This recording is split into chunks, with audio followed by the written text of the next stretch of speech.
Bonjour à tous et bienvenue sur Histodote. La Légion étrangère fait partie des unités militaires les plus prestigieuses au monde.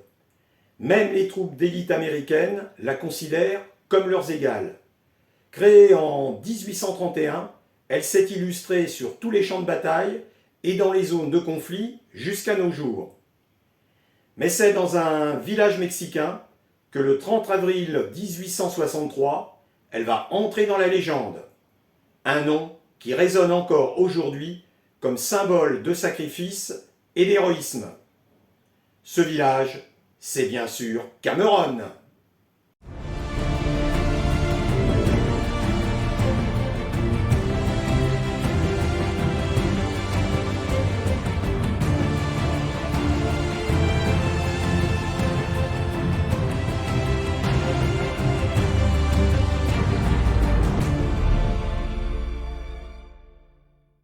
1861.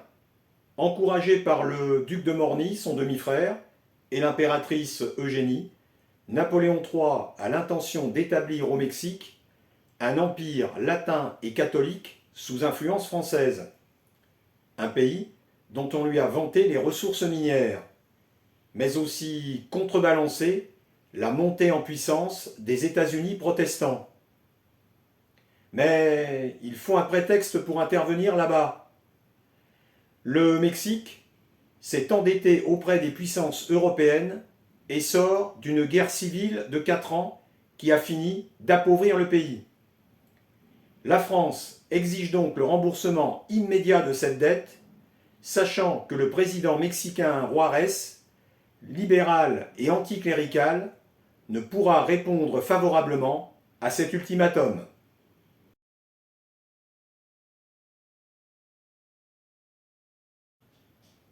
Décembre 1861. Des troupes françaises, mais aussi espagnoles et anglaises, débarquent à Veracruz. Mais rapidement, en mai 1862, après des négociations avec le gouvernement mexicain, Espagnols et Anglais réembarquent. Une habitude chez nos alliés d'outre-Manche.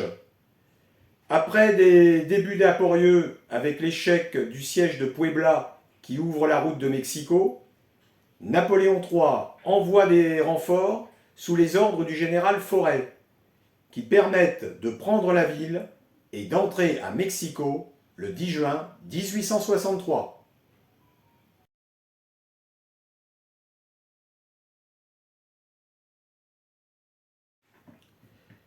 Juárez, qui a fui la capitale avec son gouvernement, se réfugie dans le nord du pays, où il retrouve des guérilleros, bientôt rejoints par des soldats de l'armée régulière, libérés par les Français après les chutes de Puebla et Mexico. En juillet 1863, une assemblée de notables conservateurs propose la couronne impériale au duc d'Autriche, Maximilien de Habsbourg. En fait, c'est Napoléon III qui se cache derrière tout ça. Il faudra attendre 1 an avant que celui-ci ne se décide à accepter ce titre.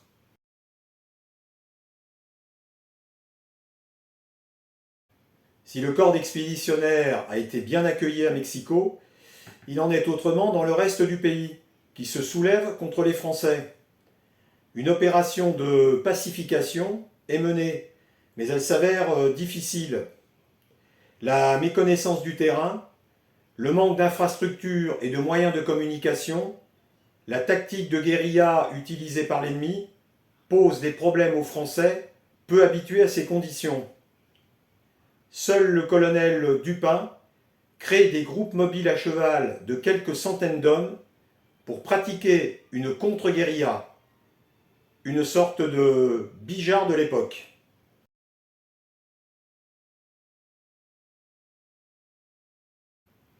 Malgré tout, les Français obtiennent d'autres succès, comme à Oaxaca, dans le sud du pays, avec le général Bazaine.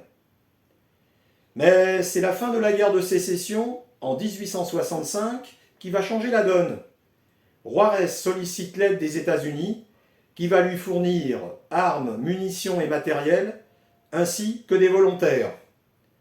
le secrétaire d'État des États-Unis presse la France de quitter le pays.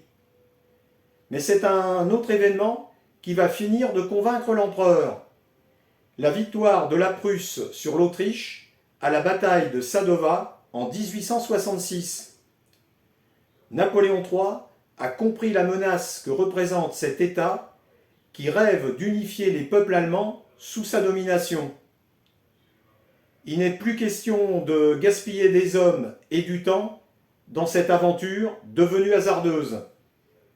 Petit à petit, les Français se retirent du Mexique et le dernier navire lève l'ancre en février 1867.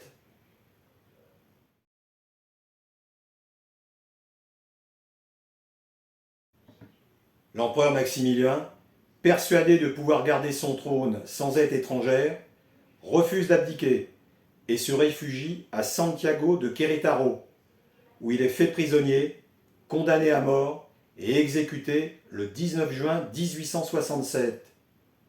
Sa femme, Charlotte de Belgique, sombrera dans la folie et mourra dans son pays natal en 1927.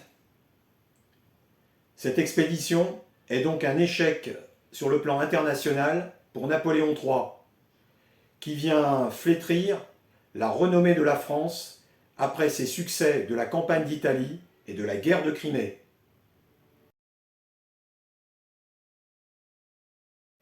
C'est dans le contexte du deuxième siège de Puebla que nos légionnaires vont passer à la postérité.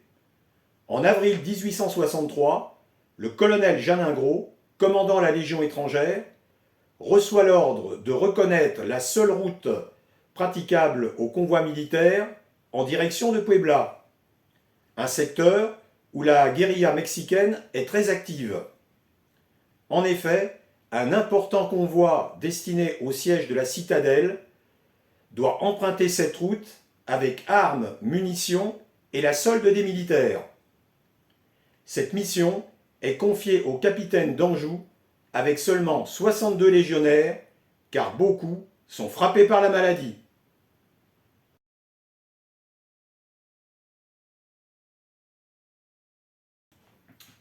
Le 30 avril, ils prennent donc la route de nuit et au petit matin, après avoir traversé le village de Cameron et dépassé une hacienda, ils bifurquent sur le chemin de La Roya où stationnent plus loin 300 cavaliers mexicains sous les ordres du colonel Milan, qui attendent pour attaquer le convoi.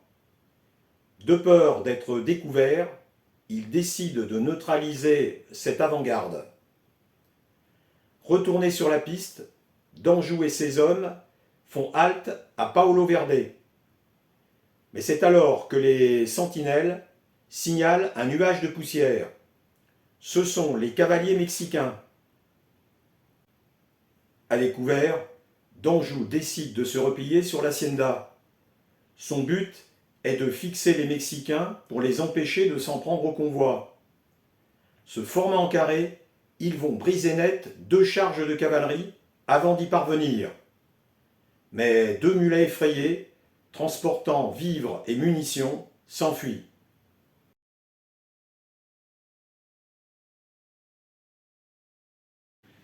Une fois à l'intérieur, les légionnaires tentent de barricader le bâtiment principal. Mais rapidement, les Mexicains occupent l'étage et une partie du rez-de-chaussée, d'où ils peuvent ajuster leurs tirs en repoussant les Français. À 10 heures, un officier mexicain leur demande de se rendre. Mais d'Anjou refuse et fait promettre à ses hommes de lutter jusqu'à la mort. Les Mexicains mettent alors le feu au bâtiment. À midi, le capitaine d'Anjou est mortellement blessé. Le lieutenant Villain prend le commandement alors que Milan reçoit des renforts d'infanterie.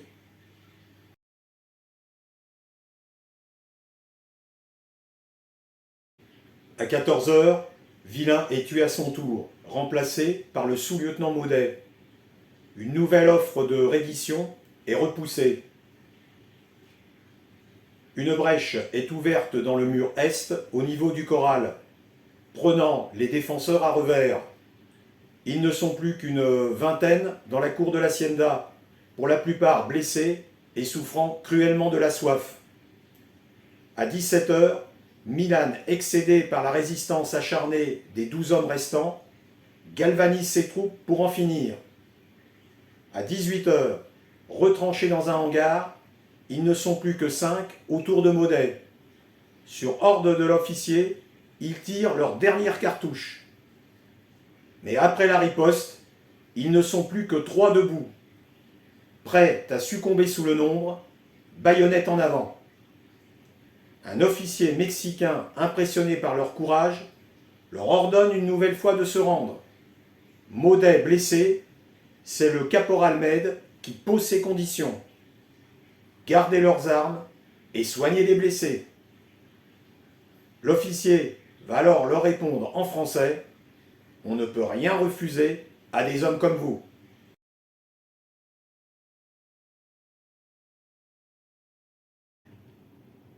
Cette résistance héroïque pendant 11 heures a permis au convoi d'arriver à bon port. Ils ont mis hors de combat 600 hommes, tués ou blessés. Ce fait d'armes est commémoré depuis 1906 par tous les légionnaires. Une cérémonie rassemblant des milliers de personnes a lieu tous les ans à Aubagne, au siège de l'état-major de la Légion étrangère, où on exhibe, telle une relique, la main articulée du capitaine d'Anjou.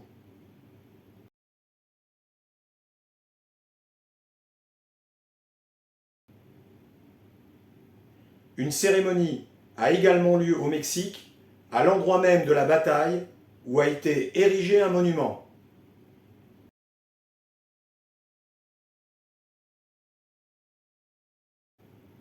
En vous racontant cette histoire, je ne peux m'empêcher de faire la comparaison avec le siège d'Alamo, avec ces mêmes Mexicains. Mais si plusieurs films, comme celui de John Wayne, ont traité le sujet, comment se fait-il qu'aucun réalisateur français n'ait eu l'idée ou le courage de réaliser notre Alamo? Le cinéma français n'aimerait pas ces héros alors? Ou alors, pas ce type de héros? Je vous laisse méditer là-dessus. En tout cas, merci à vous de m'avoir suivi. Et avec moi, faites vivre l'histoire. Salut! Tiens, voilà du boudin, voilà du boudin, voilà du boudin. Pour les Alsaciens, les Suisses et les